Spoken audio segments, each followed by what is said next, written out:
So I want to end with this, can this be successful? And I'm going to step outside of Shinnecock to give you some a vision of what has been done elsewhere. We are not alone in this situation. All around the coastal environments of most continents, we see an increase in nitrogen, we see a decrease in seagrass, and an increasing desire to try to enhance shellfish as a mechanism to fight against this phytoplankton. So I want to give you an example, two of them. The most successful restoration in the U.S. Tampa, as you can see here, everything in red was seagrass loss between the 50s and the 80s.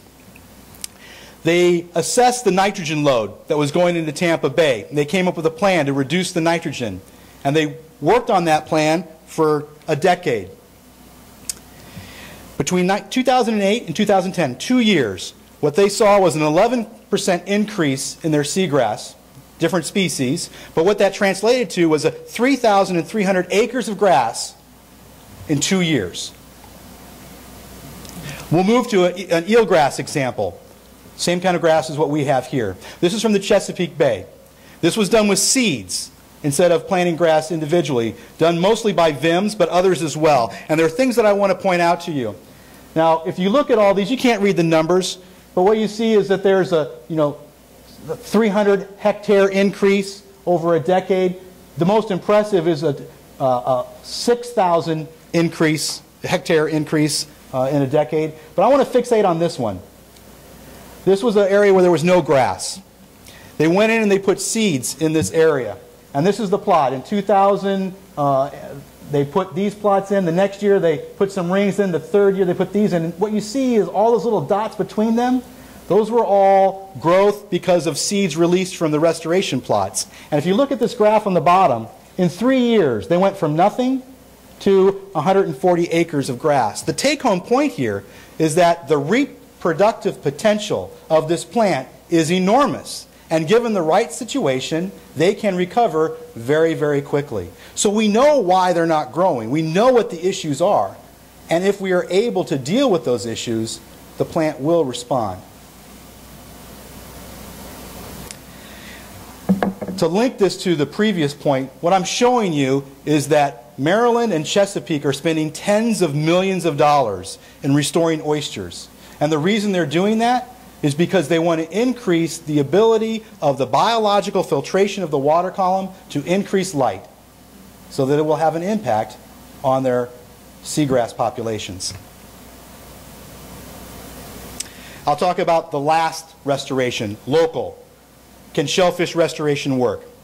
Steve Tettelbach from Long Island University and Chris Smith from Cornell have been championing the scallop restoration project in the Peconic. Chris and I have been part of that, and over the last, from 2006 to 2010, they've had 2.5 million scallops in long lines. The reason they did this is because by putting them next to each other, they wanted to increase their fertilization success. Let them spawn next to each other. Higher success. Over that very short period of time, 2006 to 2010, we've seen a 100-fold increase in the number of larvae in the water column. Put these spat collectors out all over the place. 100-fold, 100-time increase. When we go down and we look at what's on the bottom, we see a 60-fold increase in the number of juveniles that have actually made it and survived on the bottom. And perhaps the most important point, this is landings, right? So there was 2009, which was better than any, and this is the estimated landings. Not all of them are in, but we're looking at 100,000 tons of harvest this year. Substantial increase. So, I wanted to leave you, what do we do in the face of what Chris has told us? What do we do with all of the issues that are going on? I say we stand, we find answers, and then we put our will to try to fight against the tide. And with that, I think we'll, yes, it's been successful.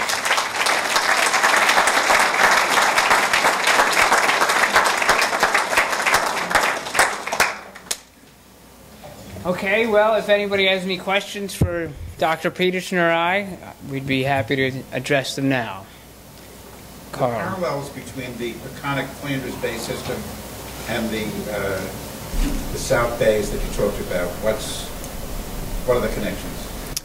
Well, they're very different hydrodynamic systems, and you know, when you're out, particularly it's important within the Peconics, that area out in Orient Point, there's not a lot of housing or development there whatsoever, and the water flushes very well.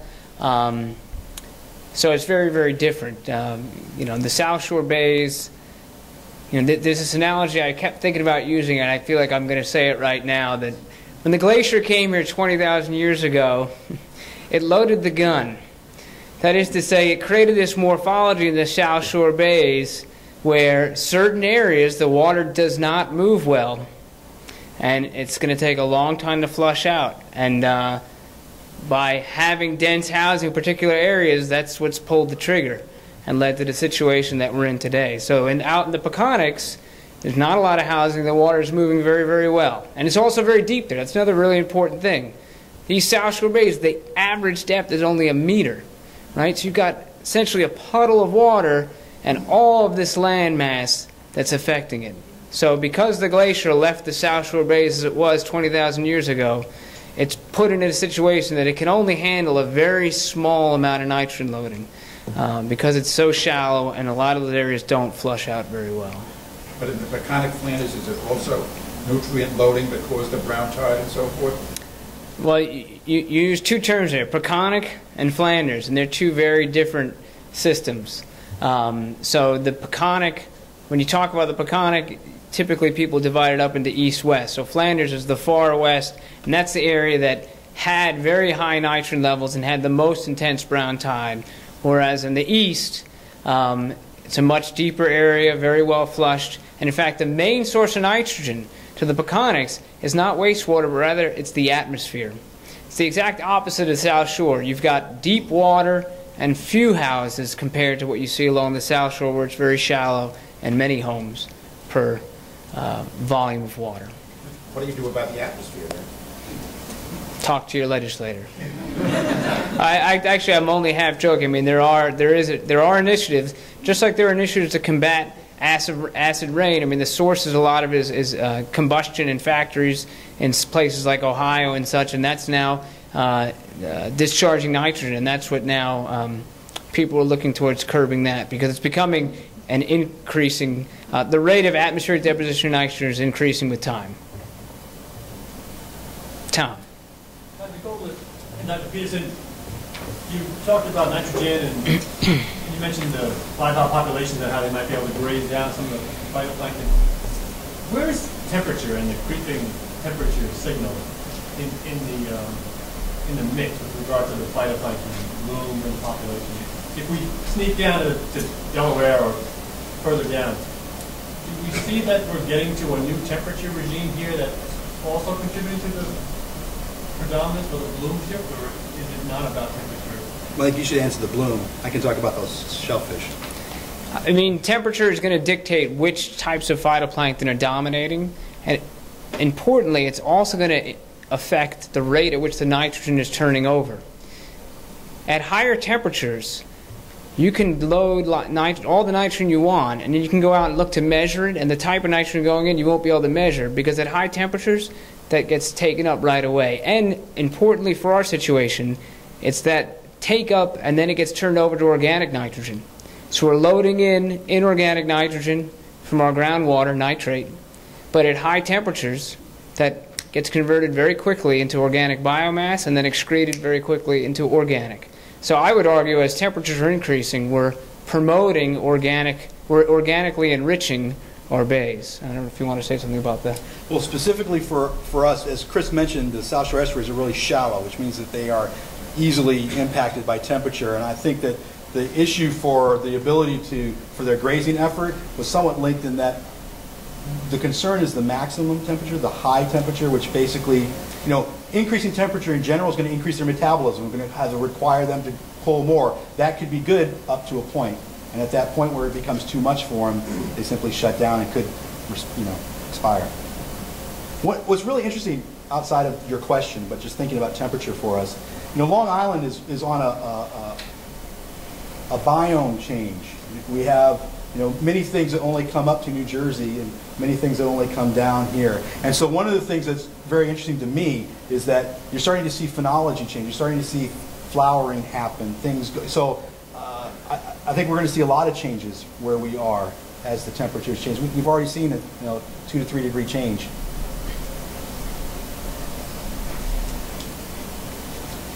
In the back. Dr. Gobler, we've seen that the shellfishes are the canaries in the mine shaft, so to speak, in the water column. How do we encourage municipalities to take a fresh look at shellfish aquaculture and reseeding all the different bays and estuaries? Well, it's a great question. I think you use the term aquaculture. I think that's the key now, is to combine aquaculture with enhancing wild stocks, because just simply, maybe I should say, I don't know, because that's part of the answer, but I do think that a combined effort of enhancing wild populations, promoting aquaculture growth of organisms, and coordinated efforts, and it's starting to happen. We saw, Brad showed the example from Orion Harbor. Nature Conservancy has been making great progress in Great South Bay, save for the 2008 brown tide.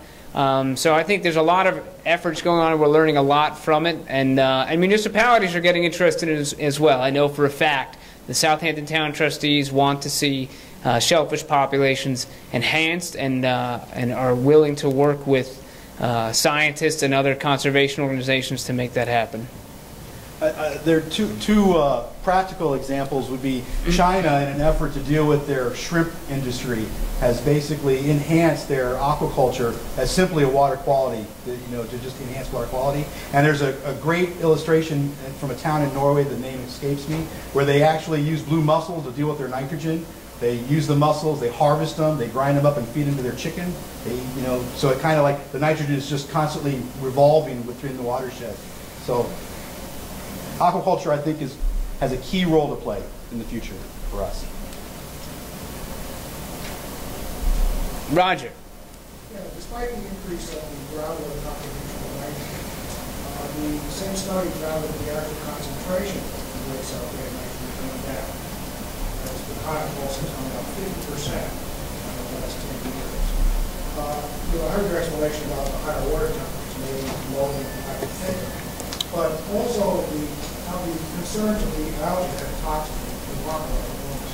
Each one, whether uniquely from the other algae in the system, which used to support a healthy fruit, have the ability to use the organic component rather than the other algae. It's pretty consistent across the whole line. Do you think, other than just temperature, why has that shift occurred from the inorganic to organic? Or has it? I mean, there is a recognized shift, is there not? Is more organic than is inorganic? I think it's a function of the amount of total nitrogen going in. And that is that we know there's more nitrogen coming in from groundwater, there's more nitrogen coming in from the atmosphere, and again, that very rapidly is assimilated and then turned over into organic nitrogen, organic carbon. And it depends, it's very good, particularly in the South Shore Bay, it's going to be very site-specific. So it's the areas, you see these trends in the areas where the water flushes the poorest. Well, what comes in is the inorganic form. That's right. Why isn't the other algae, the resin algae, picking that up? I mean, I don't understand there's a cycling effect there. But what is, it's readily available as the inorganic form. And why doesn't the other algae pick it up and start the process of, Peconic Bay is flowering in water, which is the second one? Well, and there's there's very low levels of nitrogen loading in many parts of the Peconic Bays, right? But in Great South Bay, why isn't that inorganic nitrogen being picked up by the algal forms, which would be more traditional, as opposed to toxic forms? Once you get into a summer scenario, the nitrogen turns over on an hourly level. So that, any nitrogen you have there is going to be instantly taken up by the fastest competitor. So there's probably a temperature link to all this as well. Yes, you had your hand up. Hey, thanks. I have two questions. First one's really quick. Is the limpet species native that you work with? Yes. So what do you mean by negative? I mean, originally no, but it's been here long enough, probably we'd consider it that way. We're not talking about moving them in, but they came over from Europe. Okay. How long ago would you say? 1890, I think. Too much. Okay, and the other one was, now, I know in the Great South Bay, it's great that you contributed the source, atmospheric and then cesspools. How is it in the Peconic Bay as far as ratios of sources, percentage, like a pie graph? For most of the Peconics, if you took a dividing line at Flanders Bay and went east, it's actually the atmosphere is the biggest source of nitrogen. And again, the way to think of it is a small watershed compared to the deep and large water volume. Whereas for Flanders Bay, it's different. There's a lot of heavy agricultural inputs, both currently and historically, current and former duck farms. So there you have more of an input from agriculture, probably a little bit of wastewater as well. But again, that emphasizes the point that you need to each ecosystem and watershed needs to be thought of individually. Mr. Medwin. I'm a mechanical engineer and tend to come up with solutions mechanically and leave the bio section of the community to itself. And so when you say that home waste or wastewater or the atmosphere is dumping nitrogen or whatever it may be dumping, also sulfur downstream from the generation plants in Ohio, etc. So my area is what we've done on the boats is to say that we have no discharge zones, and in no discharge zone we're not supposed to put anything in water. So they collect it in the collecting tank and then process it, whether it's at Bergen Point or Riverhead or the Sag Harbor sewage treatment plants. And after they process it, I would normally think that 10 parts per mil, as a Cape Cod study came up and said that 10 parts per mil of nitrogen or nitrites is the maximum load for a human being. But if you wanted to protect the babies or the spat or whatever it may be, then you keep it down to 2 parts per million of them. So if I go out there with a sewage system right now and fight Suffolk County and say that, okay, this is the groundwater separation, and that's what you build your septic tank or your cesspool to. And what do they do after the cesspool is full, or there's too many cesspools to the amount of houses like Levittown? They say, oh, we will sewer it. Bad word, because the sewer goes half a mile offshore, and whatever you do, you get solution to dilution, pollution to solution, and then you get that, and you try and. But what the real problem is to collect the waste. Yeah, and that's what I was trying to emphasize. Actually, is that I mean you're exactly right, and your numbers are spot on. 10 parts per million is what you don't want. If you can get it down to 2 and going in, that's going to be a lot better. And yeah, so the idea is if you're not going to be able to deliver it to a sewage treatment plant, the idea would be you'd want to upgrade current septic systems to go from discharging 10 parts per million down to 2 or less. And that's what that chart that I had shown. You know, if you just let it go, the groundwater is going to be at 10. Where it started at 1 or 2 parts per million. So the solution is, whatever we want to do tomorrow, we're going to collect that and give it to a sewage treatment plant that's not there or not sufficient enough, like East Hampton. And then they will make you have then one big holding tank, which you process, and you process to the point where you can meet the standardization that will not impact the humans. Yeah, and that certainly would work for vessels, and then again, but we're talking about homes. I think there's actually on-site treatment, that technology that's now available that could be implemented. I don't think it's available yet because they can't meet the standard if you have storm water runoff. Yes. In response to that, there are innovative systems that actually break down waste and almost have no byproduct. And if I can give a little plug, next Wednesday, the area Peconic chapter is having an all-day seminar on actually small community decentralized wastewater by coincidence. So I'm so happy with what you're doing. I think it's just fabulous. Thank you. Sir. Yeah, in response to that, I'm concerned, should I be filtering my groundwater right to the faucet if the nitrogen in my levels are increasing? I would say get your groundwater tested. Well, I did Yeah. a long time ago when I built the house, but now... Suffolk County can provide annual testing of even homes that have well water. So you should get that tested and let that be your guide, I would say. One other question like that, Northport Harbor where you had the PSP, I'm part of the SPAT program, and people always ask me, well, are you eating the oysters? How do I know that it's safe enough to eat those oysters? Well, DEC does a very good job at monitoring regions for pathogens and for PSP. And when an area is closed, they alert the public that a particular area has been closed for either of those reasons, pathogens or PSP. But if you're performing the spat work in Tiana Bay, those are clean waters. There's generally not been pathogenic problems there and have not been high levels of the PSP-producing organism either. So I think, let DEC be your guide on that. And yeah.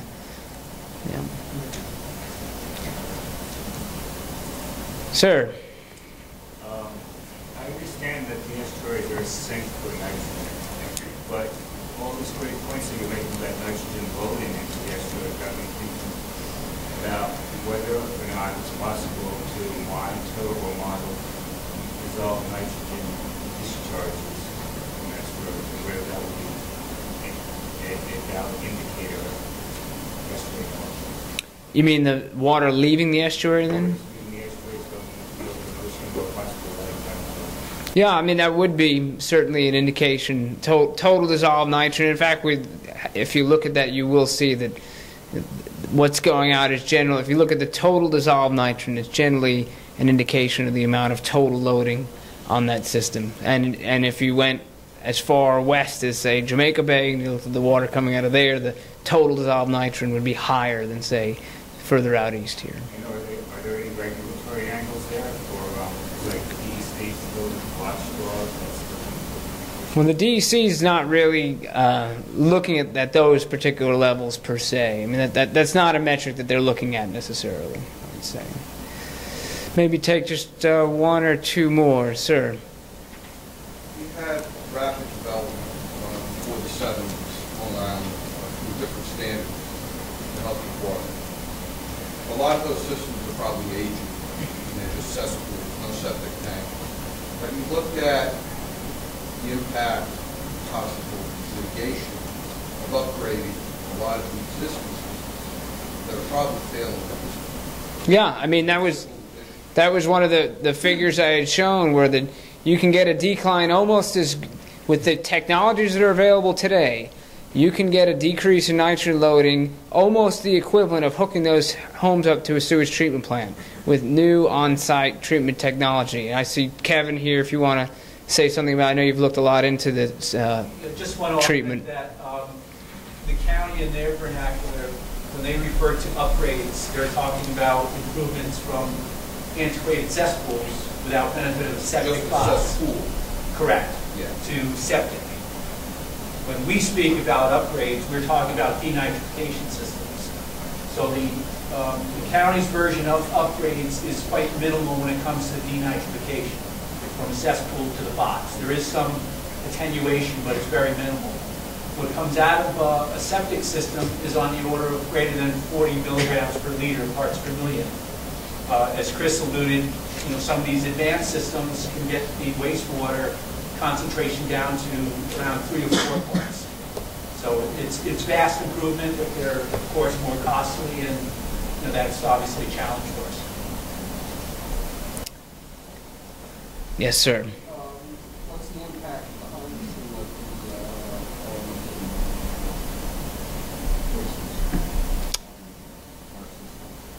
the What are their impacts on our systems today, you're saying? Well, not what we'd like them to be. That is to say that with the diminished densities we have, Brad emphasized, they're just not really taking on the filtration role that they used to play. And so they're not filtering the water. I mean, the experiments that Brad showed, he showed that the water turns over in experiments, in experiments that we've conducted almost every 3 days, and we think that's what they used to do historically. You were showing the spike in, commercial yield. Right. But surveys of density show that the yields have gone down, the densities are down as well. And we know that while the clams, we believe, used to turn the water over every few days, just like they did in the experiments, today they're really not having a significant impact on water turnover rates because the populations are way down. I'm going to take one last question, and in the back. Definitely the repair on the septic system, but what about a new inlet in Great South Bay, like that old inlet in Gulfport Bay? That would repair, but that would help 80% of the water. I won't disagree with you at all. And in fact, I've emphasized already that, like I said, the glacier loaded the gun by putting the inlets where they were and weren't, or I guess it's been hurricanes have been making the inlets more recently. But the areas that we have the biggest problems today, I mean, for instance, just very briefly, the brown tide, the worst place on the planet for brown tides is right in Quantuck Bay, which is the lowest nodal point for tidal exchange between Shinnecock Bay and Moriches Bay. You can't go anywhere else in the world to see brown tides as consistent and chronic as they are. And if we had an inlet there, as you just suggested, that wouldn't be the case, but we're not really at the point yet of discussing that sort of massive hydrological manipulation of our South Shore bays yet, but maybe that will happen in the future. Your chart sort of showed that the domestic area was quite bad. That's right. The new inlet, like at Creek Gun, old inlet, that was cut through, it would help the water all the way through to Fire Island. I don't disagree with you at all. But with that, what I'm going to say is please remember we've got 7 posters up by students. So if you want to talk in greater detail, they're really the boots in the ground who are doing all this work. So I'd encourage you to get a beverage and talk to them about their research. And I'll emphasize that we have the first Friday in May. Bill Wise will be here to talk about the Menhaden fishery. Thank you so much for coming.